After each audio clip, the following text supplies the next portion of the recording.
शुद्ध आहार गवेषणा अर्थात ढंढन मुनि। भगवान, आपके पास 18,000 मुनिवर हैं।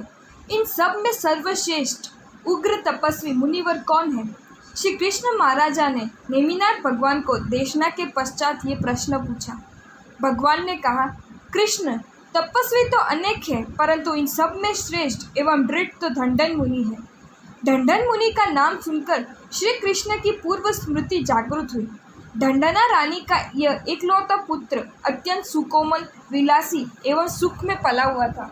उसने एक बार भगवान श्री नेमिनाथ की वाणी का श्रवण किया और उससे प्रतिबोध प्राप्त किया। ढंढना ने एवं मैंने उसे बहुत बहुत समझाया, परंतु वह नहीं समझा और उसने दीक्षा अंगीकार कर ली।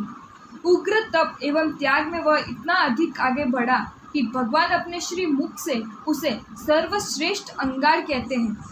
श्री कृष्ण के मन में वात्सल्य का आनंद जागृत हुआ और उन्होंने समस्त मुनियों की ओर दृष्टि डाली। उन्होंने उन्हें खोजने का प्रयत्न किया, परंतु वे दिखाई न देने पर उन्होंने भगवान से पूछा, भगवान, इनमें ढंढन अंगार क्यों नहीं दृष्टिगोचर होते? कृष्ण, तपस्वी तो अनेक है, परंतु ढंढन का तप एवं धैर्य अटल है। वे नित्य भिक्षाट जाते हैं, फिर भी उन्हें द्वारिका में से निर्दोष आहार प्राप्त नहीं होता। अभी वे भिक्षा के लिए द्वारिका में गए हैं। भगवान, इतने विशाल द्वारिका में सबको निर्दोष आहार प्राप्त होता है और उन्हें क्यों नहीं प्राप्त होता? राजन, पूर्व भव में उन्होंने आहार का अंतराय किया था, जिससे इस भव में उन्हें आहार का अंतराय होता है। अन्य मुनियों को अंतराय नहीं है, जिससे उन्हें प्राप्त होता है। कर्म की सत्ता अटल एवं अटूट है। कृष्ण, ये ढंढन पूर्व भव में 500 कृषकों का अधिकारी था। जब कृषकों के भोजन करने का समय होता, तब वह प्रत्येक को एक एक अधिक क्यारी में हल चलवा कर छोड़ देता। कृषक निश्वास छोड़ते हुए हल चलाते, परंतु उनका जी तो भोजन में रहता। समय व्यतीत हुआ और वह अधिकारी जन्म लेता लेता तेरे यहाँ उत्पन्न हुआ, परंतु कृषकों को किया गया अंतराय अब उसके उदय में आया है। इस कारण से सबको निर्दोष आहार प्राप्त होता है, परंतु उसे प्राप्त नहीं होता। उसमें उसका अंतराय कर्म कारण है। कर्म तो सबके उदय में आते हैं, परंतु ढंढन का पुरुषार्थ अद्भुत है। वह नित्य भिक्षार्थ जाता है और निर्दोष आहार नहीं प्राप्त होने पर तनिक भी ग्लानि न करता हुआ उपवास पर उपवास करता है और अन्य मुनियों द्वारा लाए हुए निर्दोष आहार को वह ग्रहण नहीं करता। वह तो कहता है कि मेरा अंतराय टूटेगा और मुझे निर्दोष आहार प्राप्त होगा, तभी आहार ग्रहण करूँगा। श्री कृष्ण हाथी पर सवार होकर द्वारिका के राजमार्ग में से निकले और उन्होंने सामने आते एक तपकृष मुनि को देखा। प्रारंभ में तो वे मुनि को नहीं पहचान सके, परंतु निकट आने पर ढंढन मुनि को पहचाना। कृष्ण तुरंत हाथी से नीचे उतरे, मुनि की 3 प्रदक्षिणा की और वंदन करके बोले, भगवान, आपके दर्शन मेरे परम सौभाग्य के सूचक है। परंतु मुनि मौन रहे और आगे बढ़ गए। कृष्ण पुनः पुनः उनके तप का अनुमोदन करते हुए आगे चले और मुनि भी आगे बढ़ते गए। वहाँ एक वणिक ने कृष्ण द्वारा वंदन किए जाते ढंढन मुनि को देखकर अत्यंत सम्मानपूर्वक उन्हें मोदकों की भिक्षा प्रदान की। मुनि ने बराबर आहार की गवेषणा की और आहार को निर्दोष मानकर उसे लेकर भगवान के पास आए। ढंढन ने भगवान को आहार बताते हुए कहा, भगवान, बहुत दिनों के पश्चात आज मुझे निर्दोष आहार प्राप्त हुआ है। मेरा अंतराय कर्म अब अवश्य क्षय हुआ है।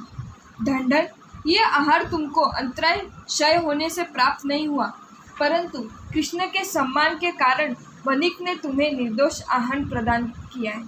भगवान, तब इसमें लब्धि श्री कृष्ण की है, मेरी तो नहीं है ना? सत्य है, तुम्हारी नहीं है। तुरंत ढंढन अंगार आहार के पात्र की झोली लेकर निर्जीव स्थान पर आहार डालने के लिए चले।